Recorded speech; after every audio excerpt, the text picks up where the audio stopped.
Hi friends, ఎలా ఉన్నారు? అందరూ బాగున్నారా? మేమైతే చాలా బాగున్నాం. మీరు కూడా బాగుండాలని అయితే మనస్ఫూర్తిగా కోరుకుంటున్నా. ఇవాటి వ్లాగ్ వచ్చేసి నేనైతే బియ్యపు పిండితో అయితే అప్పడాలు చేస్తున్నానండి.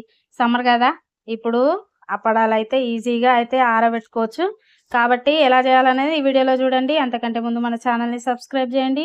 అలాగే వీడియో లాస్ట్ వరకు చూసి లైక్ చేయండి. సరేనా? రండి, నేనైతే రైస్ కుక్కర్లో సింపుల్గా, అంటే చేయరాని వాళ్ళు ఉంటారు కదా, వాళ్ళ కోసం అయితే సింపుల్గా అయితే చూపిస్తున్నాను.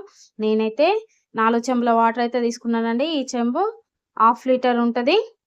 కాబట్టి 4 చెంబులు 2 లీటర్లు అండి వాటర్ తీసుకొని అయితే చేసుకుంటున్నాను. మీకు ఒకవేళ గ్యాస్ పైన చేసుకోవాలనుకుంటే చేసుకోండి. కానీ అడుగు బట్టి మాడిపోద్ది, జాగ్రత్త చూసుకొని అయితే చేసుకోండి. ఈ వాటర్ని అయితే ఫస్ట్ హీట్ అయితే చేసుకుందాం రండి. ఇప్పుడైతే మనం చూడండి, నేను బియ్యపిండి అయితే తీసుకుంటున్నాను. ఇది కేజీకి కొంచెం తక్కువ అండి. మీకు కేజీ కావాలనుకుంటే పర్ఫెక్ట్ కొలతతో కేజీ ఉంటే తీసుకోండి, పర్లేదు. చూడండి, వాటర్ అయితే హీట్ అయితే అవుతున్నాయి. దీంట్లోకి నేను వాము అలాగే నువ్వులు కూడా 2 స్పూన్లు అయితే వేసుకుంటున్నాను. అలాగే పిండికి సరిపడా సాల్ట్ అయితే వేసుకున్నాను, అంటే ఒక 2 టేబుల్ స్పూన్స్ అయితే వేసుకున్నాను. అలాగే కొంచెం సోడా, తినే సోడా అండి, కొంచెం వేసుకోండి, హాఫ్ స్పూన్ అన్న అట్లా వేసుకోండి. వేసుకొని అయితే మూత పెట్టి అయితే ఇది మరిగేంత వరకు అయితే మరిగించుకుందాము. చూడండి, 10 మినిట్స్ వరకు అయితే వాటర్ అయితే ఇలా మరుగుతున్నాయి. దీంట్లోకి ఇప్పుడు మనం బియ్య పిండి అయితే వేసుకుందామండి. వేసుకొని ఉండలు లేకుండా కలుపుకోవాలి.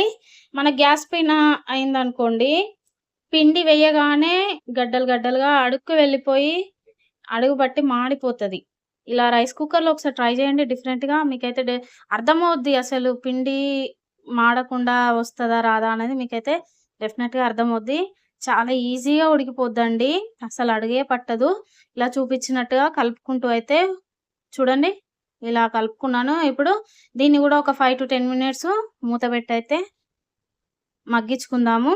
అంటే ఉడకాలి కదా పిండి, కాబట్టి మూత పెట్టి ఒక 5 to 10 మినిట్స్ అట్లా వదిలేద్దామండి. ఈ వేడికే ఉడికిపోద్ది ఇది. నేను మూత పెట్టి అయితే ఉడికించుకుంటున్నాను.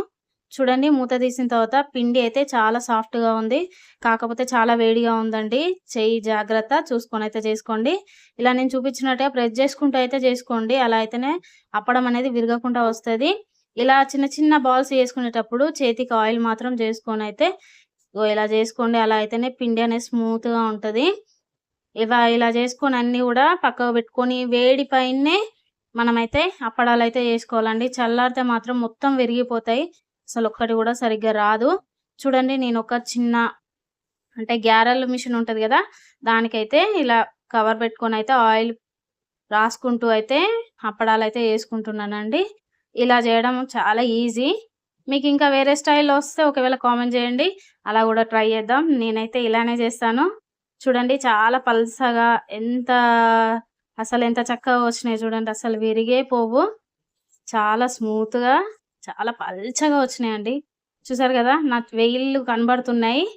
ఇలా ఫ్యాన్ గాలికి ఆరబెట్టుకుంటే చాలండి, ఎండ ఉండాల్సిన అవసరమే లేదు.